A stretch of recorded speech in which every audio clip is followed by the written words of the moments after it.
Hello, good evening, and welcome back. So the witch trial failed. Dominic Cummings came out for his press briefing, for his press conference.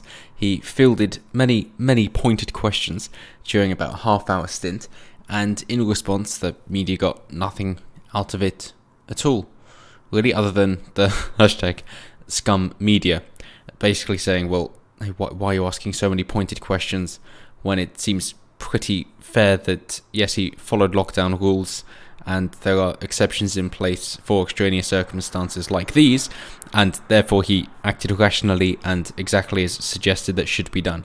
And then trying to follow it up with the meme of saying that he thinks it's one rule for him and then another for everyone else. It's like, no, there was actually coherent logic throughout all of this, and trying to suggest that, oh, he was in Durham a second time because there's an eyewitness to report. So, okay, so you got 1 for, then he's saying it didn't happen, so you've got 1 against. And the guy for said they overheard him talking about how lovely the bluebells were, and that's it. As far as corroborating witnesses are concerned, we all know that from Loftus and Palmer psychological experiments, eyewitness testimonies are not worth anything, as people are actually incredibly fallible. Not only would they not necessarily know what's happened, but not be able to remember what's happened either. But back to the topic in hand. So, I don't regret what I did, says Dominic Cummings. Well, of course he doesn't. The situation essentially was that himself and his wife had developed COVID-like symptoms, specifically his wife, and was therefore concerned for his children. So he went out to his parents and his cousins and nieces and his extended family out there, because they lived close to each other, which was a 260-mile drive, and thought that if anything should happen to him as well as his wife, and they were incapacitated and unable to take care of the children, at risk of infecting them, then he would be able to pass them off to his extended family. They could stay with them, they'd be fine, and the children would be taken care of, instead of course, putting a greater strain on the health service. Would they be social distancing all the way along? Yes, of course they would, because they were in a car, and that's actually very good at maintaining distance. Would you believe it? So where he stayed was 30 meters away from his parents, and he said that the conversations were just from shouting. Maybe not a good idea to shout if you've got pneumonia-like symptoms. You don't want to be straining the lungs too much at risk of those feared cytokine storms. But, as I said, Mr. Cummings says he believed he had acted reasonably and within the law, which is completely correct. Johnson said he understood the confusion, anger and pain felt, and people needed to hear from his aide, which is ridiculous. This is all about Brexit. It's always been about Brexit, and it will continue to be about Brexit. That is the only reason that they're going after him like this. Maybe it's because they're trying to point out that the Conservatives aren't there for the people. So, well, it seems to be the best bet that the British people have at the moment, compared to the London bubble, and not understanding the range of cars as well. Although he did say that he stopped for fuel, because they're suggesting, well, he said he didn't make any stops at all. And how could you do that? How could you drive 520 miles on 1 tank of fuel? So, well, that's not really unheard of if you ever drive. Probably not if you're in a city like London, though. But let's get out of your bubble. That would be a nice start. So Johnson added that Cummings had acted reasonably and within integrity and care for others. But, of course, Labour and Lib Dems said, no, it's double standards. But as we've gone over, none of that is the case whatsoever. But, again, it's just to try and say, well, he's the Brexit man, so maybe we can beat him down and then it'll all be okay. On the contrary, and I think Dominic Cummings knew this, and I think Donald Trump was really the trendsetter with regards to this, in using the media against themselves. Basically, prolonging it, trying to get them worked up in order to bait them into a situation whereby they show themselves up and then people can actually see what is happening. I think it's now understood that, okay, the legacy media is too far gone. You can't change it at its essence through government mandate and bureaucracy and things like that. Instead, you've got to stick to your principles of saying that sunlight is the best disinfectant and that it is better to have more speech in order to counter bad speech. So if you let somebody talk themselves out, if you give them an upper rope to hang themselves with, then they will. They will. And that is exactly what Trump pioneered in recent years, and is what Dominic Cummings, for example, has done here, with many loaded questions saying, "Oh, but about putting people at risk with the travelling." So, well, no, he didn't. Distancing was maintained, and nobody died because of it. And saying, "Oh, it's a double standard because people weren't able to go to funerals of their family members."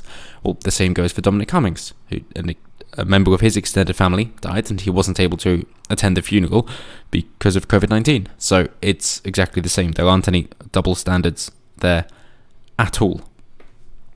The other thing that they're trying to be concerned about here is that Dominic Cummings did feel a bit poorly and wasn't sure about his eyesight, and therefore he thought, okay, let's just take a slow drive around, a test drive if you will, in order to see that everything's okay. It's a controlled experiment.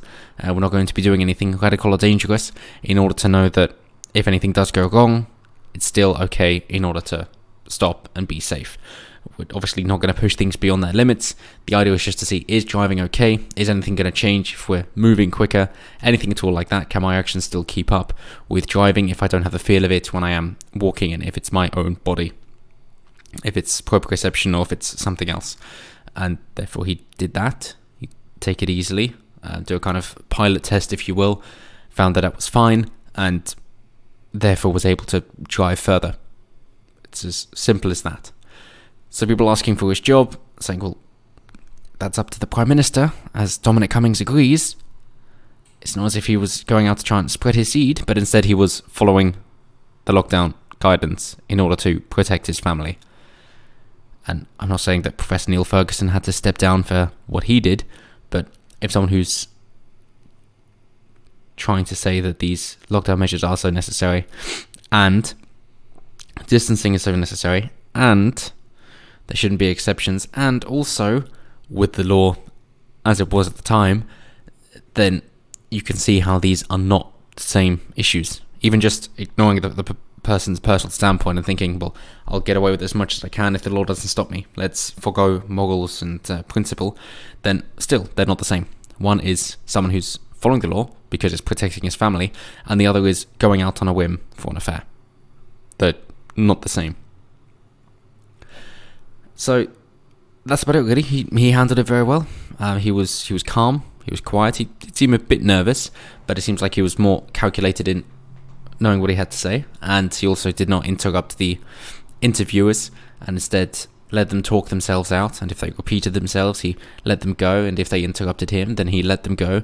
I think his main thing was running out the clock, allowing people to see what the legacy media was trying to get at, and in doing so, allow them to show themselves up. So yes, I know the whole Boo for Boris thing is coming out tomorrow at 8 p.m. Instead of that clapping for the NHS, now we're going to be booing for Boris.